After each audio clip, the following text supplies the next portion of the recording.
واللہ ما طلعت شمس ولا غربت. ایک حدیث مبارکہ میں آتا ہے اور یہ روایت سیدنا حسن رضی اللہ عنہ سے ہے. وہ فرماتے ہیں کہ جو بندہ نماز کے بعد آیت الکرسی کی تلاوت کر لیتا ہے وہ اگلی نماز تک اللہ کی سپرداری میں آ جاتا ہے. اتنی بڑی خوشخبری ہے اس حدیث مبارکہ میں. کوئی بندہ اللہ کی سپرداری میں آ جائے اس سے بڑی اور گارنٹی کیا ہو سکتی ہے؟ اللہ فرماتے ہیں ان ینصرکم اللہ فلا غالب لکم، اگر اللہ تمہاری مدد کرے تو کوئی تم پر غالب نہیں آ سکتا.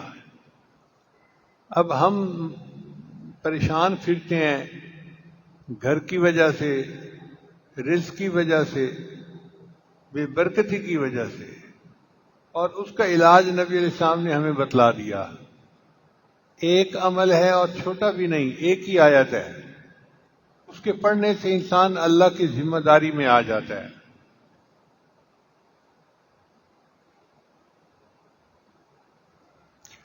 اور ایک حدیث مبارکہ میں ہے کہ ہر نماز کے بعد جو بندہ آیت الکرسی پڑھتا ہے اس کے اور جنت کے درمیان صرف موت کا فاصلہ ہوتا ہے. کتنی بڑی خوشخبری ہے. اور اس عمل کو کتنا اہتمام کے ساتھ کرنا چاہیے کہ نبی علیہ السلام کی زبان فیض ترجمان سے یہ ارشاد ہو رہا ہے کہ ہر نماز کے بعد آیت الکرسی پڑھنے والے کے اور جنت کے درمیان صرف موت کا فاصلہ ہے. موت آئی اور جنت مل گئی.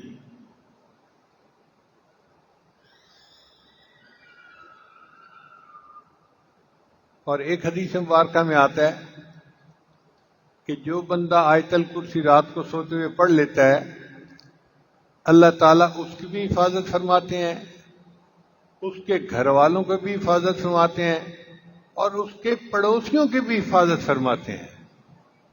سبحان اللہ، کیا خوبصورت عمل ہے کہ بندے کی بھی حفاظت ہوتی ہے، اہل و عیال کی بھی، اور قریب کے گھر والوں کی بھی حفاظت ہو جاتی ہے اس کے بعد. اس لیے اس عمل کو بہت اہتمام سے کرنے کی ضرورت ہے.